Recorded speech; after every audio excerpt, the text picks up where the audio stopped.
Hi, this is Dimensions of D. I'm your host, D'Angelo, and you're listening to The Roar. And today I have a special guest, Micah. Micah, how have you been so far? I've been doing pretty good. No complaints on my end. How's senior year been treating you so far? It's been good. It's been a little weird just because thinking of like the future and like what I'm gonna do with the rest of my life. So that's kind of intimidating. But if I'm keeping it contained to just school and like what I've got going on right now, it's been good. Do you have any plans after graduation, or you just take it day by day? Uh, I've got a few things in mind. I'm not in any kind of rush to make anything happen. Um, But I mean, obviously, I'm going to be trying to look for a job and trying to start a career. But I feel like a lot of my professors and a lot of the different connections I've made have set me up well to do well post graduation. So I'm not like super stressed about it. It pops in my mind every once in a while though. Yeah. So I would say you're pretty involved on campus. How did that journey of you getting being so involved start? Um, yeah, so before I even started classes, when I was coming into my freshman year, I went to Frosh Camp as a camper. Um, and going into it, I was like, I'm probably not going to like this. I felt uncomfortable around a bunch of people that I didn't know at all. Um, but once I got there, I was like, how much fun I have is going to be determined by me. So I might as well just forget any expectations I had and, you know, just allow myself to have a good time. And that really helped me form a lot of friendships at Frosh Camp. I also was really inspired by a lot of the counselors that were there just because they all seemed like such good friends with one another. Yeah. And they really cared about all that they were doing. And they cared about the students a lot. And so that sort of opened the door. So then post Frosh Camp, getting into classes and all that, my counselors told me I should apply to be a counselor as well. And kind of how I was with being a camper at Frosh Camp, I was like, I don't really care that much, but I'll go for it. I'll try and do it. And so I applied, and then my application made it through.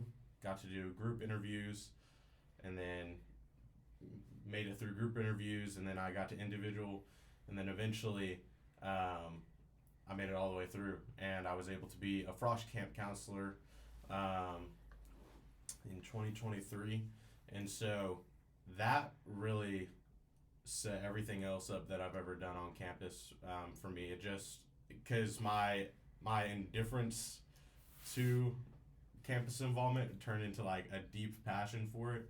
Um, and I just like dove straight in after that first year being a Frosh Camp counselor. Um, yeah, and then like the following summer after I did my first year of Frosh, I was a Frosh Camp counselor again, but I also was an orientation guide. Um, and those opportunities came up just all branching out of Frosh Camp just because I knew other counselors who also did orientation guide, and they were like, oh, this is fun. And I was like, oh, well, it sounds like it's right up my alley.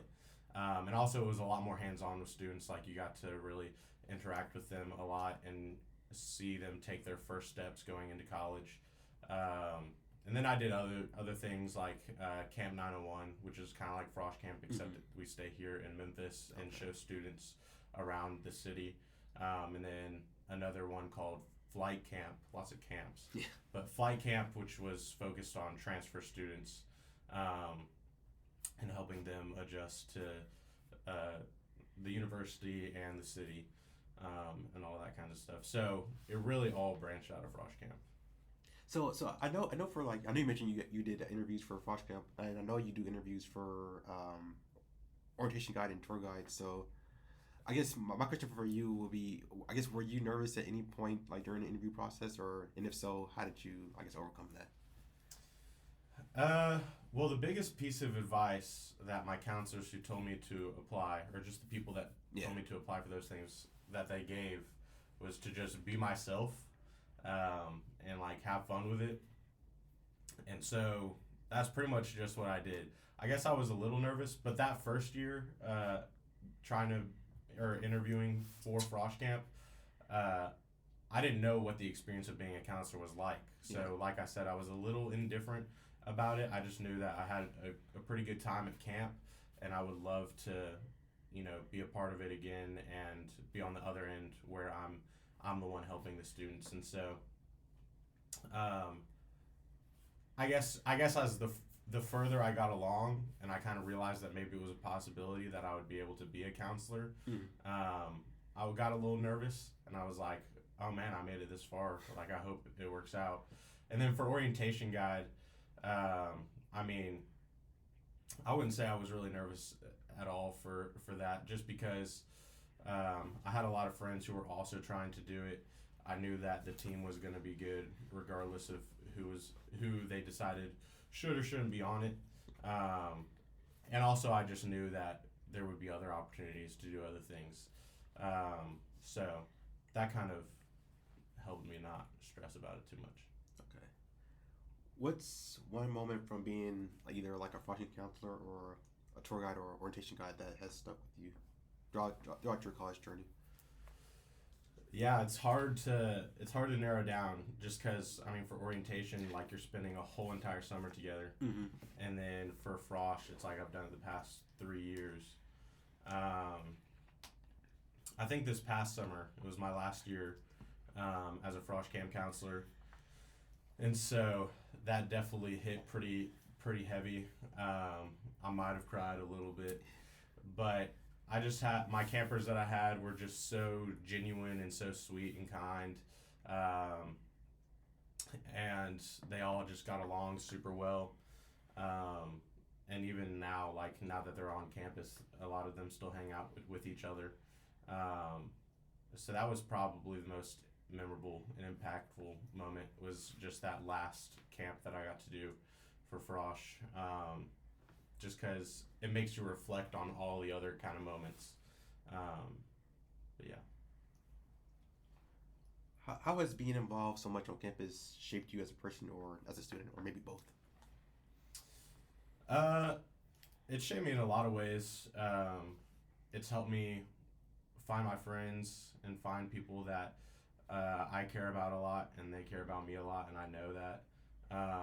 It's helped me develop as a leader. It shaped me in that way. I think in high school I would have probably said that I was an introvert, but really I just realized that I don't know, maybe I wasn't around the right people. And I really do love people. I love making people happy and showing them that I care about them and that they matter. And so it shaped me in a lot of those different ways of just realizing, oh, maybe I'm not as much of an introvert as I thought. Also, it's just shown me, I think there's this expectation coming into college that, like, you should surround yourself with people that are a lot like yourself, which it's good to surround yourself with people that, share your worldview or share your beliefs or think kind of a little bit the same way that you do. But I think you should also surround yourself with people who are a lot farther along in life than you are, or a lot more mature than you are, that you look up to and hope to be like someday. Because otherwise, if you're just surrounded by a bunch of duplicates of you, then it's just going to be one big feedback loop, and you're all just. And I don't think a lot of growth happens that way. Yeah. But yeah. So your major is music. Music business. Music business. So what made you decide to choose that as a major? Because I don't know many people with that major. Really? Yeah. So I grew up, I mean, I've done music my entire life. I started doing musical theater when I was like 8. So you've done like musicals and stuff? Yeah, I've done musicals, plays. I grew up competing in the Delta Fair and the Mid-South Fair. They would have these singing competitions, kind of like The Voice or something. Oh. Not as big though. But I would compete in those. I took voice lessons and all that. I have 5 siblings, and so my mom taught us music. And growing up, we would just go around to like nursing homes and churches and different things like that and perform for them. So it's always been part of my life. So then, going into college, I was like, okay, how do I? It's something I care about a lot. I'm very passionate about it. I have a lot of vocal performance or friends who are vocal performance majors, but I knew for me, like, I didn't feel like I needed to go to college if I wanted to be some kind of like superstar singer or anything like that. I knew that I had all the tools necessary to, if I wanted to fully focus on trying to do that, I could. But that's not exactly really.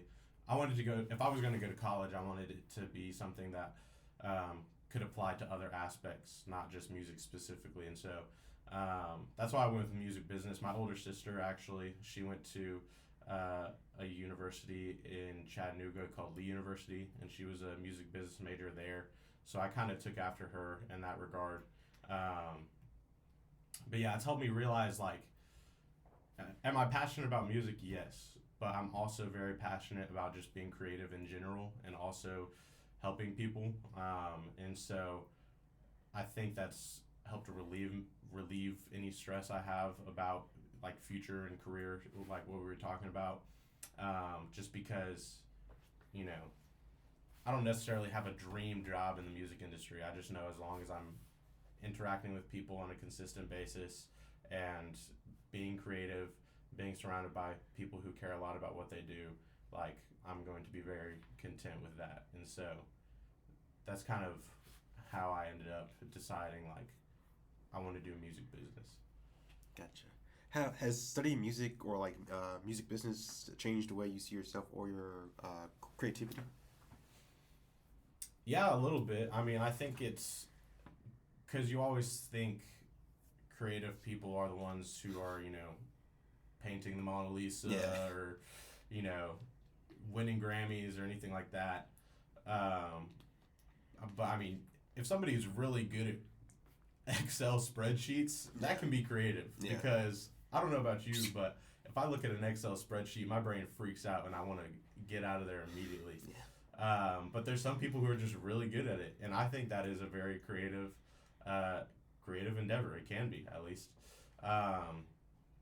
And so for myself, like, it's definitely helped me see that what I used to think might be weaknesses or where I don't stack up when I inevitably compare myself to other people. There's still value in the things that I'm good at, because a lot of the things I'm good at, some of the people that I'm, jealous of or whatever, they're not good at. Like, there's a lot of people who are super smart and they're, engineers or math geniuses, but they might not be super great with people skills or just different things like that, or creativity when it comes to like art or things like that.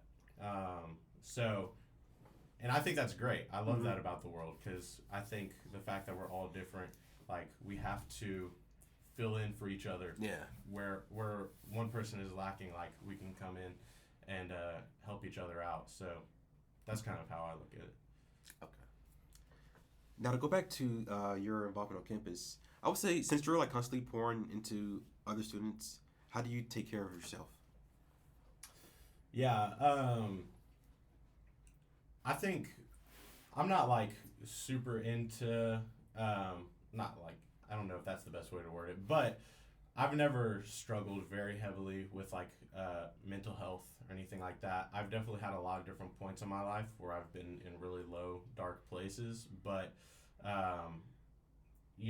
I think the biggest thing that helps me is staying rooted in my faith in Jesus, because that is kind of the catalyst for my entire life. That's the way that I live my life. It's the reason I do anything. And so because of that, when talking about pouring into other students, like, you can't pour out from an empty cup. And so when it comes to focusing on myself, I'm not necessarily focusing on, like, it's not in a self-indulgent way or in a narcissistic way. It's like, let me have some alone time, read my Bible, pray, meditate. And so then I'm able to, leave my house, go out into the world, and put that back into other people. So I think that's a huge part of it.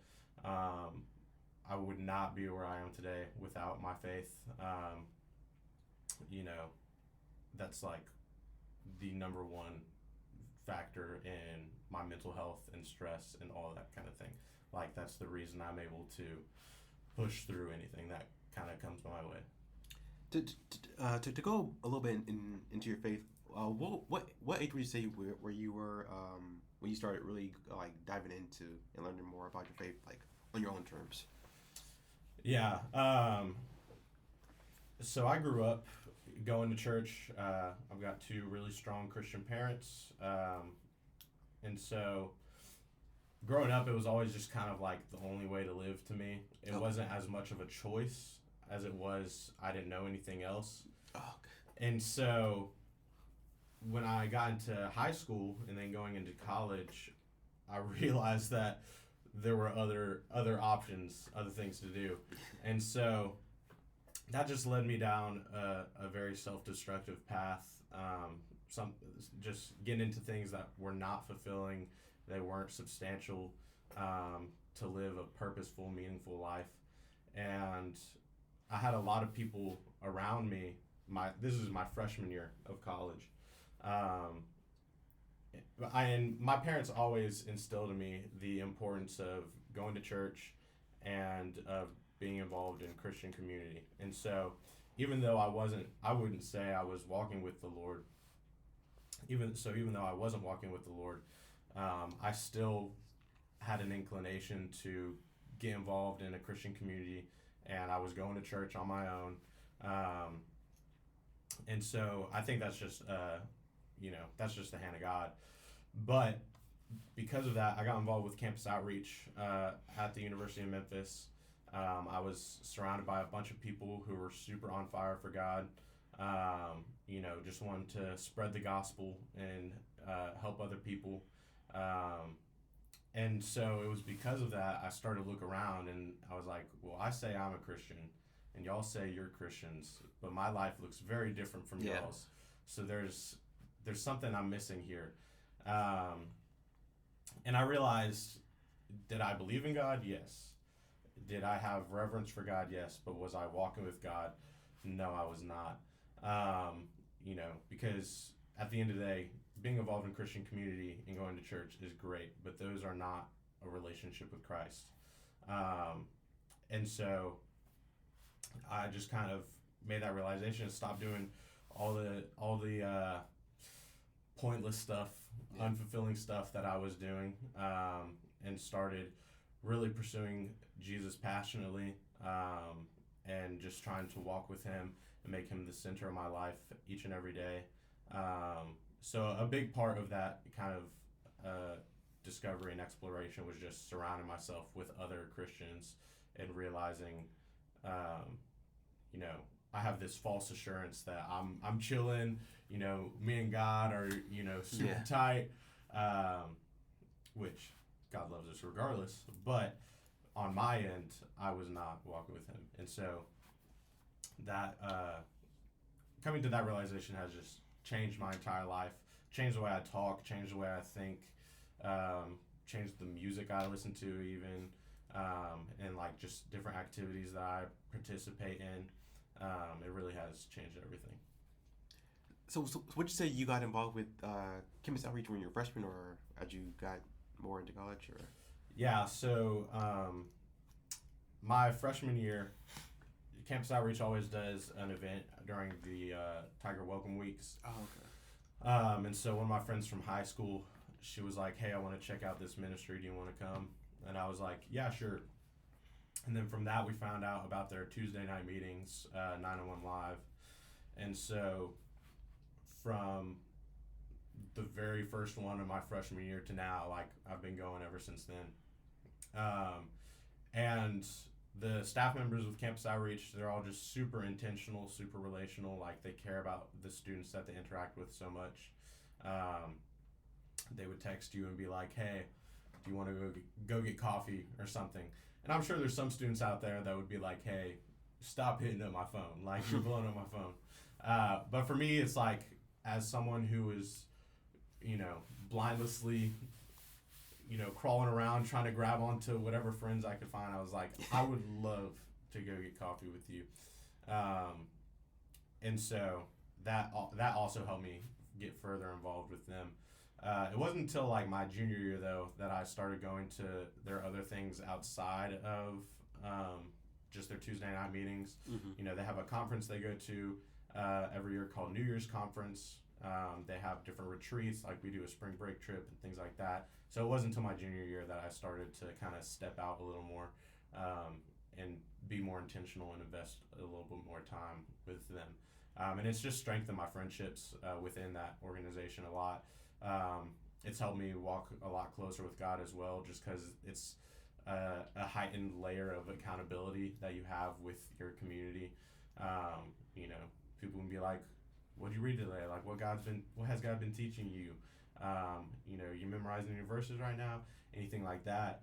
And that's something I need too when talking about like mental health or stress or anything like that. Like, I need that accountability so that way I can,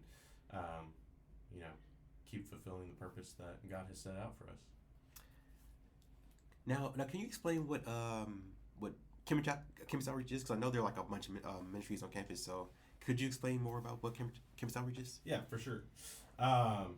So campus outreach is a gospel-centered ministry at the university. Well, not just at the University of Memphis. They're all across the country, and even some out of the country.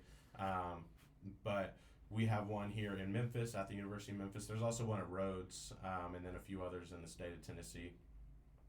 But they go to college campuses. They meet with students where they're at.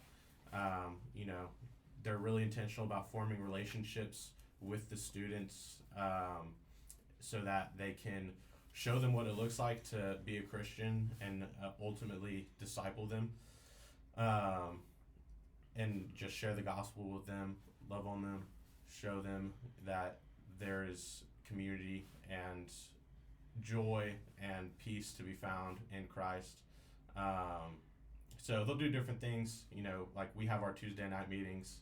I know Rhodes does theirs on Tuesday nights as well. Some other campuses do meetings throughout the week, and then we'll do hangouts where everyone gets together at somebody's house. We'll do like games and different things like that. And then, like I said, they'll do different trips and conferences. And other campus outreach campuses will come on some of the trips as well. So that's always fun because you get to meet a lot of other people from other colleges. But yeah, so the ultimate goal though is just spread the gospel, tell people about Jesus, and show them how to be on fire for the Lord. Gotcha. Now, what's one thing you wish someone told you as a freshman about what college will be like, actually? Yeah, I don't know. Going into my freshman year, I kind of wanted things to change as little as possible. From how you were in high school? Yeah, because I was pretty content in high school. Life was good. Didn't want it to go away. Yeah. But so I ultimately decided I wanted to go to Memphis just so I could kind of avoid that change. But things ended up changing anyways. Are you from Memphis? Yeah, I'm from Memphis. Okay. Things ended up changing anyways, just because that's how life is. Yeah. And so, but going into college, like, I really just did not have any expectations because I didn't want to, like, live under this cloud of, I hope it's this way or not this way or not this way. But if one piece of advice, though, that I wish I was told is that you have got to root your identity in things that are substantial and things that are immovable. Just because at the time coming into college, like, my identity was in my friends, my identity was in, my accomplishments from high school, my identity was in relationships and things like that, and other people's approval. But when a lot of that started to go away, friendships change, and then when friendships change, you realize, these people that I call my friends, like, I'm not getting their approval right now. Yeah. Or, your living situation even changes. Like I lived in the residence halls on campus, and so that was different too. I was away from my family, and so that's kind of a point where I reached a really dark spot where I was just like, you know, angry at everybody and everything. I wasn't being who God had made me to be, and so referencing back to what we were talking about earlier, that's like when that realization came around, like, oh, I'm a Christian by self-assignment only. Like, and if you look at my life, if I was to go on trial and someone would to be like, prove you're a Christian, at that time I wouldn't have been able to offer much evidence up. Yeah. And so going into, sophomore, junior, senior year, when I started to make those changes and started to really invest in my relationship with God, that's when I started to see a difference being made. And it's because the things I valued and the things I was putting my identity had shifted as well. And so it went from other people's approval and friendships, relationships, accolades, all that kind of stuff, and it moved. And now it's like I want God's approval, and I know that as a child of God I have it, and I can rest in that. And so that brings me a lot of peace and a lot of comfort. And maybe I did subconsciously know. I definitely knew as a freshman that piece of advice, but not everyone's a Christian. I would just say search for things that are substantial, search for things that are fulfilling and that bring you joy and peace, but also uplift others as well. But for me, that is God. So Yeah. Now you may have already answered this through your last answer, but if you could give one piece of advice to freshmen coming in, what would it be? I don't know. Don't go crazy. I think, I know for me, it was a bit different just because freshman year, all I really cared about doing was Frosh. Okay. I knew I wanted to be a counselor. Even though I said I was indifferent. I knew that if I was going to do anything, it would have been that. And so I think I see a lot of freshmen come into college now, I've gotten to watch them just through Frosh and through orientation, and they're super excited, want to get involved in every organization that's ever existed, which is great. But I'm glad that for me, I had the time to, do my classes, got good grades, had my one thing that first year, being a camp counselor. I'm the kind of person who just likes to take it one thing at a time. Yeah. So don't let yes be a watered down currency. Don't let your yes be a watered down currency. Use it wisely. So if people ask you, hey, come join my organization or come to my event or whatever, you should just protect your time. Be very intentional. Yeah, be very intentional with your schedule, because then you're gonna find yourself doing 20 organizations, but there's only 5 that you actually really care about. So that's what I would say. Now, as we wrap up, my last question for you is, what's your go-to Waffle House order? Go-to Waffle House order? What is it? All-Star Special. That's what it was. All-Star Special, obviously. What's All-Star Special for people who don't know?